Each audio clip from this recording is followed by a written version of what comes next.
Olá amigos, sejam bem-vindos a mais um vídeo do meu canal. Eu sou o Lucas Knaip e vamos falar sobre Max Verstappen, né? Porque assim, o cidadão na última corrida fez aquela corrida genial no Brasil, saiu de 17º para a vitória e muitos colocam essa como talvez a melhor performance da carreira do Max Verstappen. Eu acho justo, né? Eu acho que por tudo que ele conseguiu fazer no fim de semana, né? Pela superação e por inverter uma condição que era favorável ao seu rival na luta pelo título, né? Porque assim, para mim o Norris é um rival culposo, né? Ele tem um carro muito melhor na mão de um Alonso, de um Hamilton, né? Tipo, a verdade é que esse campeonato estaria ou muito apertado ou já em favor do piloto da McLaren, mas é o Norris, né?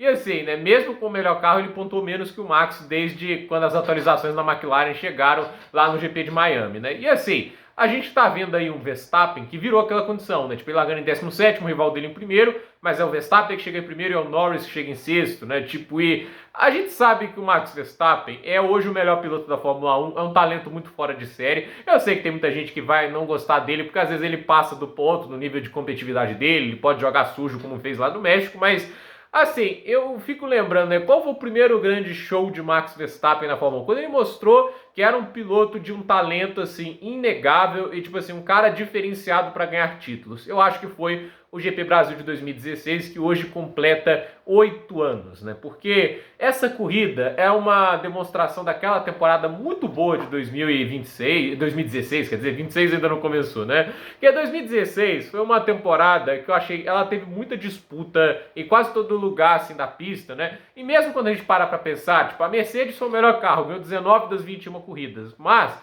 a Mercedes, ela não tinha muito direito ao erro porque os pilotos eram penalizados. Tipo, o Hamilton largava mal, ele nem sempre ia conseguir recuperar para um segundo lugar. Então, assim, ele não tinha o direito de largar mal, porque era mais difícil se recuperar, porque Red Bull e Ferrari, eles estavam mais próximos. Em termos aerodinâmicos, esses carros eram muito chatos, né? E até eu me lembro de um erro da Ferrari, né, que foi no GP do Japão, né? Tipo, que até ajudou o Hamilton lá naquela recuperação, ele caiu pro oitavo na largada. Tipo, o Hamilton tendo uma dificuldade imensa de ultrapassar. Aí tem uma hora lá que eles vão parar o Vettel, ele estava atrás do Hamilton, né? E aí eles colocam o pneu mais macio pro Vettel e o Vettel ataca o Hamilton. E o Hamilton só resiste porque o motor Mercedes na época era muito superior ao da Ferrari e o da Renault que a Red Bull usava, né? Tipo, eu acho que se tivessem motores mais compatíveis, era um ano muito mais aberto, né? A Mercedes não parecia ter uma superioridade aerodinâmica perante os outros dois carros, né? Tanto é que quando a gente ia para corridas como acontecia lá, Singapura, Mônaco, em que você tinha essa questão do motor um pouco menos presente, por exemplo, o Ricardo lutou pela vitória tanto em Mônaco quanto em Singapura. Ele deveria ter ganhado em Mônaco se não fosse aquele erro de estratégia lá da Red Bull,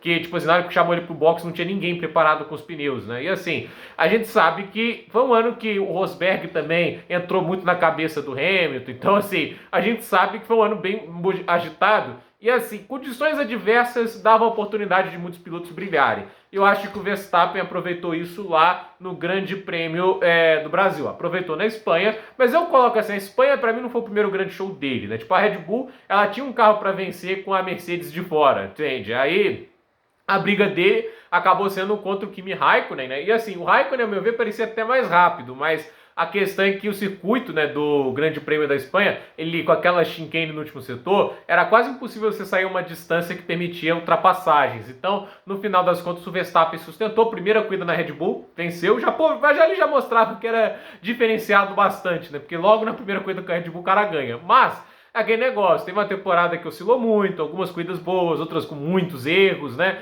E aí chega o GP do Brasil de 2016, porque, assim, a gente estava vendo muito o Verstappen na pista seca, aquela temporada, inclusive, em questões de chuva, a gente nem viu tanto assim. E aí vem o GP do Brasil, chuva pesada, quando a Fórmula 1 ainda corria com pneus de chuva extrema. Hoje não pode ver uma poça d'água que, não, tem que parar, né? E assim, é óbvio que os carros de efeito solo não ajudam em nada, esses pneus gigantes também aumentam demais o spray, isso atrapalha muito corrida em chuva. Eu espero que em 2026 a gente tenha mais condições de corrida em chuva, porque a Fórmula 1 já andou em condições como que causaram a bandeira vermelha nessa última corrida, né? Mas lá em 2016, por exemplo, a pista estava bem mais ensopada do que estava nessa condição de fim de semana. E acontece o quê? a gente tem aquela situação, né, tipo, da corrida, e o Verstappen, a gente já via ele ali andando, acompanhando o ritmo das Mercedes, ultrapassando o Nico Rosberg, usando traçados alternativos. Então, assim, ele estava ativamente, assim, afetando a disputa pelo título, começando a andar rápido ao ponto de ameaçar o Hamilton, estando em um carro teoricamente inferior. Poderia ter, obviamente, um grande equilíbrio aerodinâmico, porque era um bom carro aquela Red Bull, mas ainda assim tinha uma questão de motor que era inegável, que era favorável à Mercedes. Então, assim, ele estava ameaçando literalmente a corrida das Mercedes em condições de chuva. E o que fez o Verstappen mostrar que não era apenas uma questão do carro estar se adaptando bem à pista, é um erro de estratégia da equipe, né, onde eles arriscam ficar com o pneu intermediário quando a chuva piora, e aí na hora que dá um safety car ali, eles são obrigados a voltar para o pneu de chuva extrema, e o Verstappen, que estava na terceira posição, ele cai para a 16ª posição, e aí ele tem que superar todo um pelotão, entende? Ok, alguns carros competitivos ficaram no meio do caminho, o Raikkonen bateu, etc, mas ainda assim, 16º para chegar em terceiro, sendo que não teve tantas voltas assim, então um negócio fenomenal, inclusive fazendo a melhor volta da prova no meio da disputa, né? O que é um negócio inacreditável, né? E assim, pouco a pouco ele ultrapassando, e assim, o Ricardo, por exemplo, era um piloto que tá com o mesmo carro do Verstappen e o cara ficou lá para trás. Se eu não me engano, o Ricardo ficou atrás até do Sainz, né, que estava com uma STR, né? E assim, era aquele negócio, né? Ele foi lá disputando posição, passando todo mundo. Teve a disputa com o Sebastian Vettel, né, que estava ali com o carro da Ferrari, que teoricamente era para ser bem competitivo, não foi tanto na chuva, né? E aí teve lá a briga que os dois dividiram pista, né? E assim, ficava até a pressão em cima de quem? Olha que curiosidade, Sérgio Pérez com o seu carro da Force India. A Force India que acabou tendo um azar gigantesco com o Hülkenberg, né? Quando a gente fala que o Hülkenberg não tem pódio, o GP do Brasil de 2016, ele estava atrás do Pérez em pista, se não me falha a memória naquele momento, né? Estava em quarto, né? Teoricamente, na chuva, o Hülkenberg é mais piloto que o Pérez. Teoricamente, porque assim, naquela corrida os dois estavam andando próximos do outro e o Pérez estava sustentando a frente. Mas, assim, o pneu de chuva extrema do Hülkenberg, olha lá, furou. O cara que estava lá na 4ª posição, um ótimo ritmo, a Force India estava andando bem, caiu para 15º.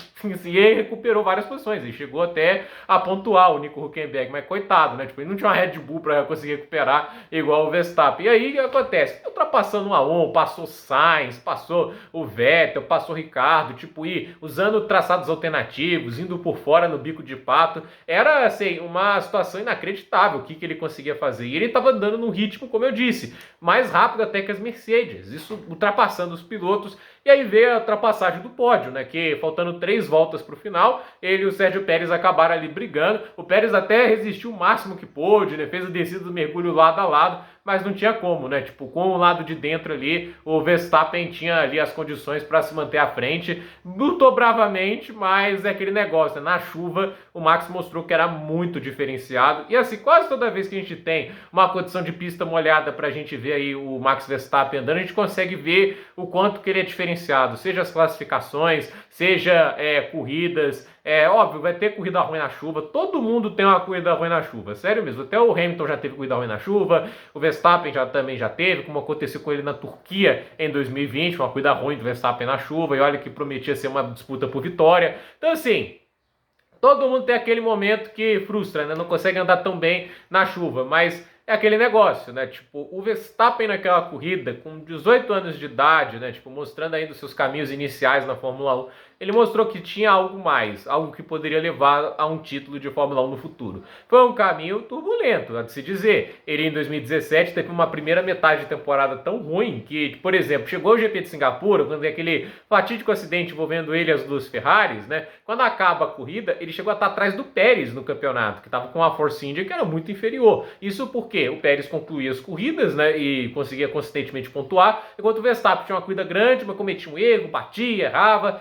E aí a gente começou a partir ali daquele momento que acontece o acidente, né, a ver um Verstappen melhor, que foi melhorando em termos de resultados. Aí em 2018 ele massacrou o Daniel Ricciardo, né, tipo, em resultados. Até no início da temporada o Ricciardo começou melhor, mas depois a segunda metade foi toda no Max Verstappen. E aí 2019 para frente a gente começou a ver esse piloto que começaria claramente ali a ser a grande ameaça ao reinado de Lewis Hamilton na Fórmula 1 até um certo momento destroná-lo em 2021, 2022, 23 e agora 24, caminhando para um tetracampeonato em sequência. Será que ano que vem ele vai ter condições de disputar o pentacampeonato em sequência, repetindo um feito que só Michael Schumacher conseguiu na história da Fórmula 1? Não sabemos. Nesse momento, acho que assim, a Ferrari me parece mais capaz do que a Red Bull e a McLaren também em termos de equipamento. Mas se uma coisa nos mostra desde o GP de Miami é que o Max Verstappen é um cara que ele consegue cortar muito dessa desvantagem e aproveita todas as oportunidades que aparecem para ele.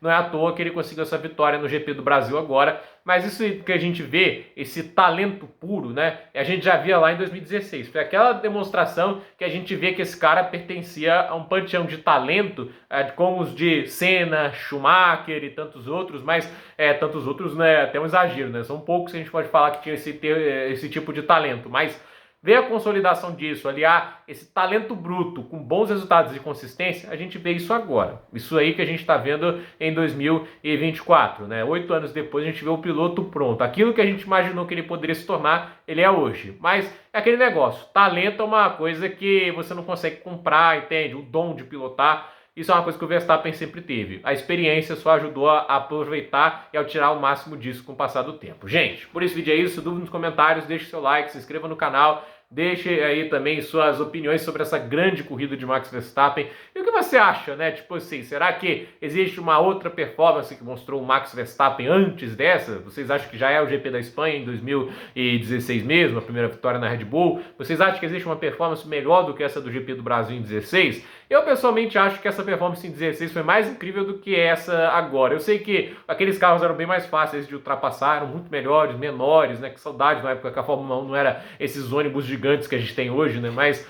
ainda assim, né? Eu acho que pela maneira que ele fez tudo aquilo, aquele show que ele deu, né? Acho que aquilo ali torna muito mais especial. Então, gente, por esse vídeo é isso. Dúvida nos comentários, deixe seu like, se inscreva no canal, compartilhe esse vídeo e até o próximo vídeo.